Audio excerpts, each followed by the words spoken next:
Hey guys, Hayden here with a quick tutorial on navigating your DAW, which stands for Digital Audio Workstation. A lot of people just refer to this as a DAW. So just an FYI, these tutorials are geared towards dancers to help you make your own dance mix or edit. So we won't be covering anything super fancy or technical, mostly shortening songs, transitioning from one song to another, and things like that. So let's just get right to it. Today we are talking about Logic, which is a DAW made by Apple. It's only available on Apple computers. This is basically GarageBand on steroids and is really meant for more professional audio engineers, as it's capable of a lot more than its little brother GarageBand. Logic is typically around $200. You can purchase it in the App Store. I threw a link in the description for you. So when opening up Logic, you should see the opening screen here. What we're going to do is just create a new empty project. So I'm going to click OK here. And similar to GarageBand, this will make us create some sort of track as soon as it opens up. So we're just going to do an audio track. It has all these other tracks that you can choose from. For shortening or editing a mix for dance, we're just going to use this audio track here. So I'm going to click that. All the preset settings should be just fine. So we'll click Create here. And we have our audio track there.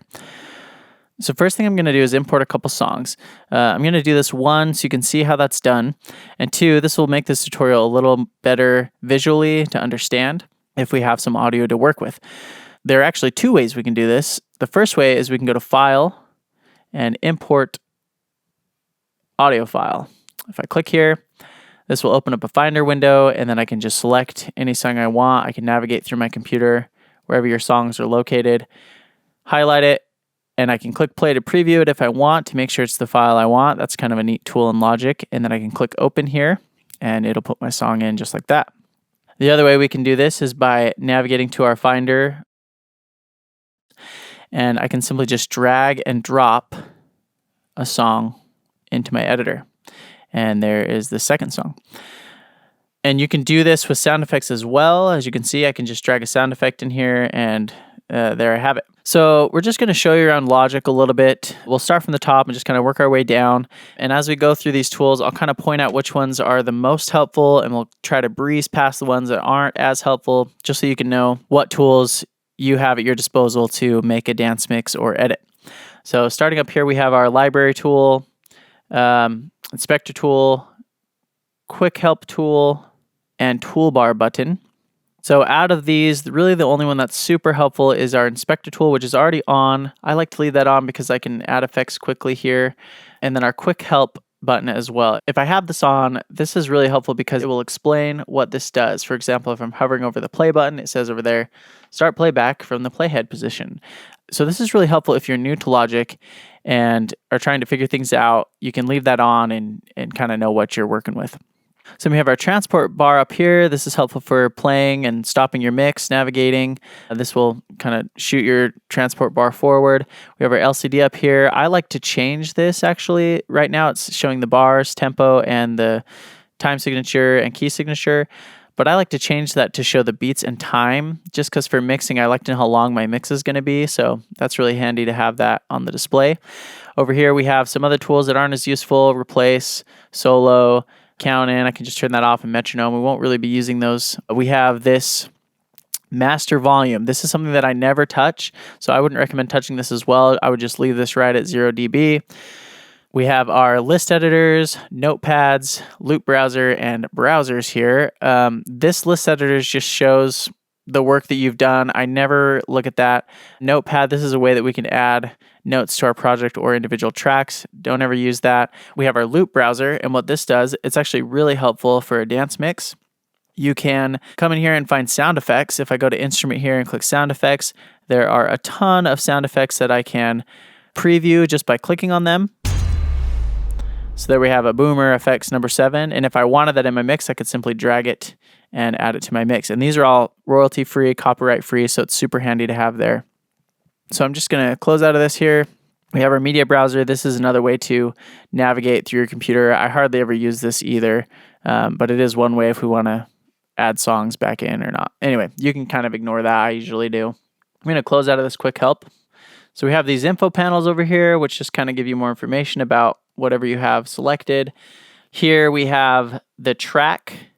So this is a little bit confusing. So what you're looking at here is audio 1. So this is the track that is highlighted here will show up here. And then if I click this here, it'll pull up my song number 2. So I can add effects or adjust the volume or all this other fancy stuff, which we won't get into because we don't need to.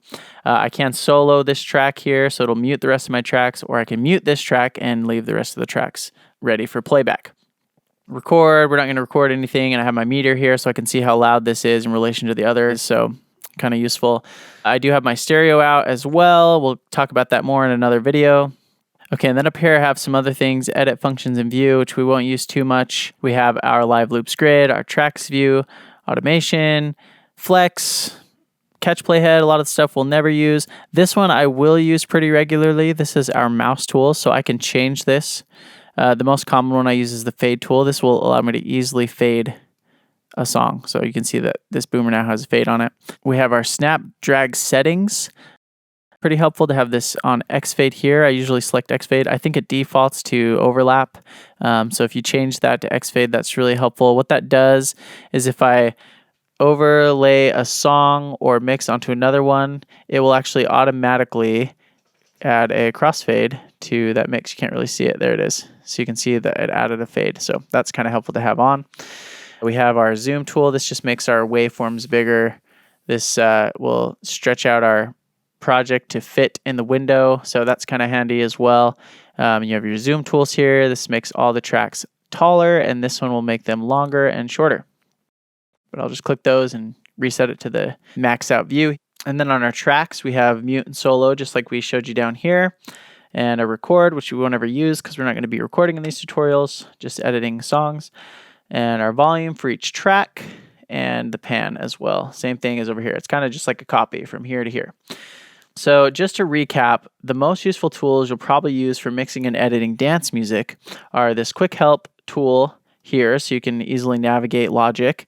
Great for beginners. You have your transport bar here for playback, the loop browser, which is super handy, and again, turning on this drag to X fade is super helpful as well. We'll cover more of that in the tutorial about fades.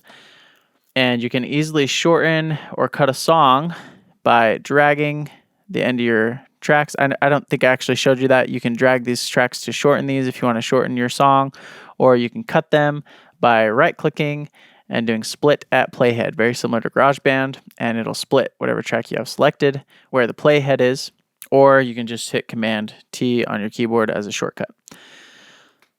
So hopefully this video was helpful. If so, please give the video a like and subscribe to our channel. If you have any questions about making mixes or edits for your dance, you can contact me directly, or head over to dancecuts.com/contact. And just for those curious, here is Dance Cuts, our music editor made for dancers. It has the critical tools that we discussed needing earlier, but they are hopefully much easier to access, use, and learn, as Dance Cuts was created for dancers. It is free, so be sure to check that out. You can do that by heading over to dancecuts.com and navigating to the downloads page. We also have a lot of tutorials to help you quickly learn dance cuts, with more tutorials being made regularly, so be on the lookout for those. And we will see you in the next one.